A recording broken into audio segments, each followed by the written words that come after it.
Deter, Detect, Defend, an identity theft program from the Federal Trade Commission, brought to you by the Atlantic City Free Public Library and the City of Atlantic City. It's second nature for us to lock our doors, put our keys away, or put our money in a safe place. We protect ourselves from obvious crimes like theft. But there's one type of theft that we don't protect ourselves from, and that is identity theft.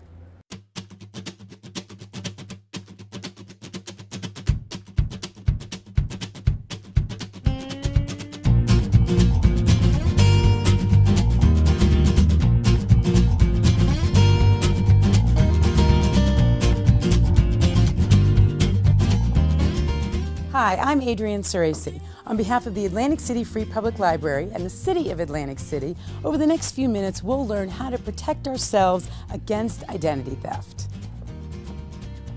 Just as we look both ways before crossing the street or put on our seatbelt, we're going to learn some tips that are just as simple from experts and law enforcement. Tips on how to protect ourselves against identity theft. But the real question is, what is identity theft? Identity theft is an unscrupulous practice where one individual or individuals try to assume the identity of an unsuspecting innocent person. People get your personal information, your social security number, birth date, all of the pertinent kinds of information, and they essentially pose as you to use that for ill-gotten gain. And our senior citizen population in the City of Atlantic City is most vulnerable, and statistics bear that out across the nation. So we've embraced a program that we call Deter, Detect, and Defend. We want to first do what we can to arm our residents so that it can be used as a deterrent. Secondly, we want to detect the activity if and when it happens so that we can defend the innocent.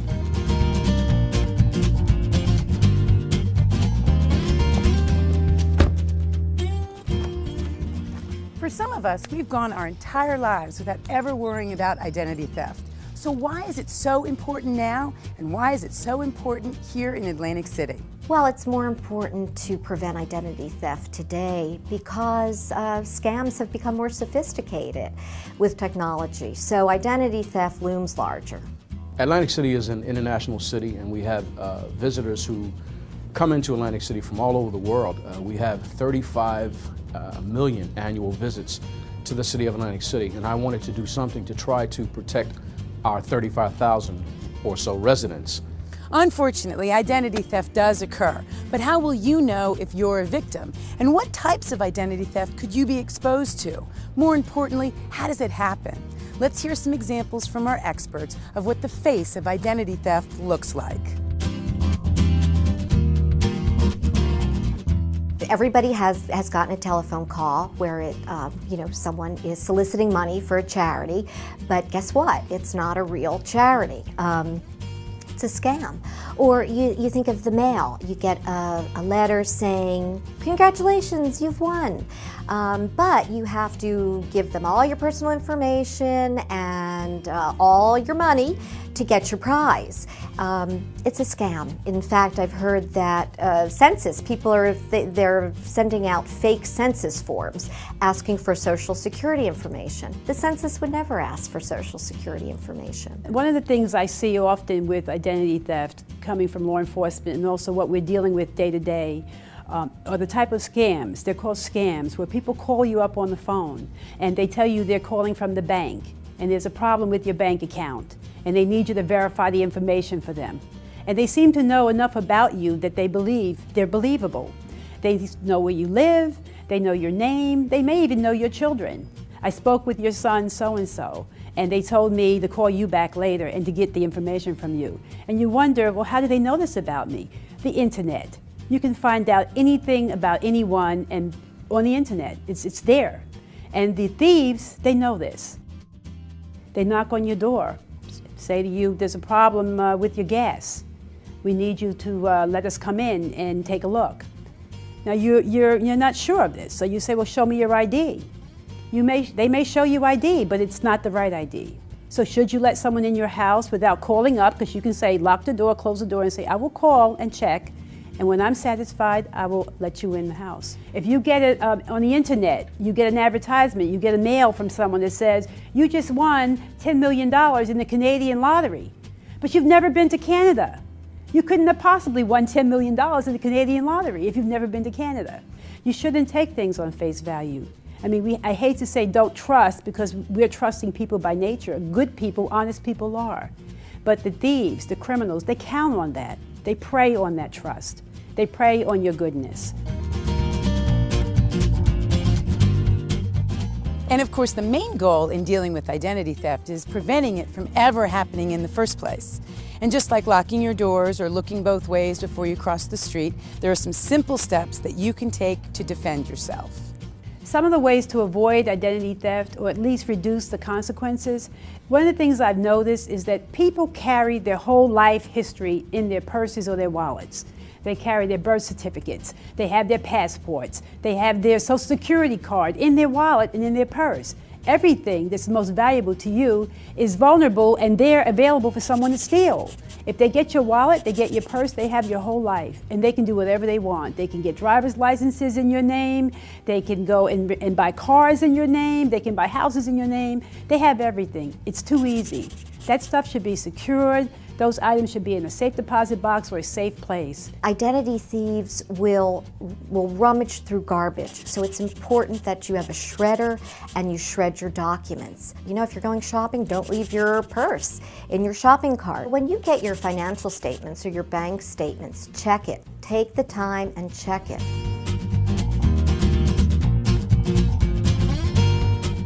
We should be somewhat leery and suspicious in today's society.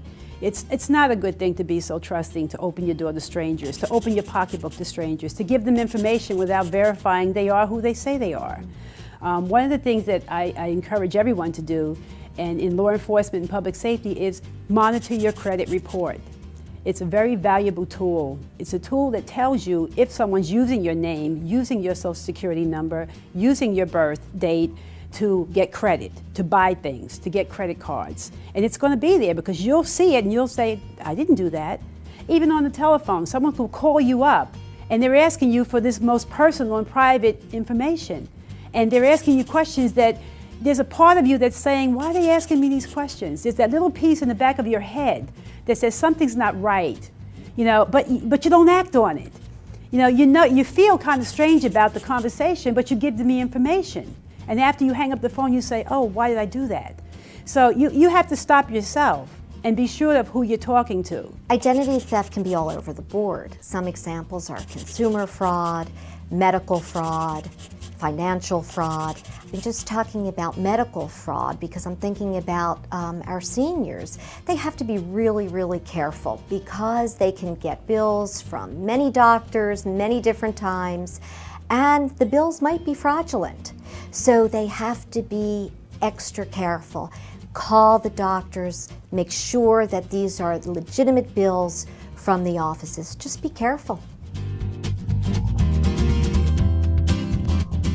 Here are some other things to consider. Don't use obvious passwords. Anyone that knows you and your life may be able to figure out your passwords. Also, say no to the promise that you could earn or borrow money too easily. Even if someone intimidates you or tries to scare you, you can just say no. The bottom line is be careful and be cautious. And if you're in doubt, double check. Now, in the unfortunate scenario that you are a victim of identity theft, what can you do and where can you turn? If you're a victim of identity theft, you should immediately report the incident to law enforcement so they can advise you on what to do and how you should proceed from there. And there's a written record that this crime has occurred for their investigative purposes. The second thing is you should keep complete records of the steps you have taken, of the telephone calls you've made to correct your credit, of the letters that you have written.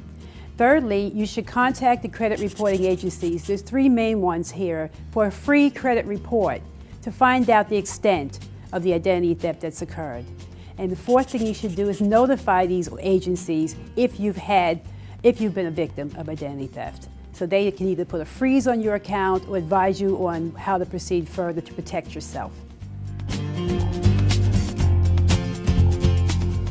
I would simply say that an ounce of prevention is worth a pound of cure. It's better for us to have it and not need it than to need it and not have it. So we're being proactive to make sure that we arm our residents with all of the information that they need in order to protect themselves. The Deter, Detect, Defend program is a great tool that the Atlantic City Library and the City of Atlantic City are using to reach out to their citizens, especially senior citizens. And, you know, years ago, before casino gambling, we were a small town. We knew each other and we protected each other. And even with casino gambling, it's the same thing. We try to look out for one another. The Atlantic City Free Public Library and the City of Atlantic City have put together a wonderful identity theft protection program. However, it's up to you to take advantage of it. I'm Adrienne Ceraci, encouraging you to continue to protect your identity.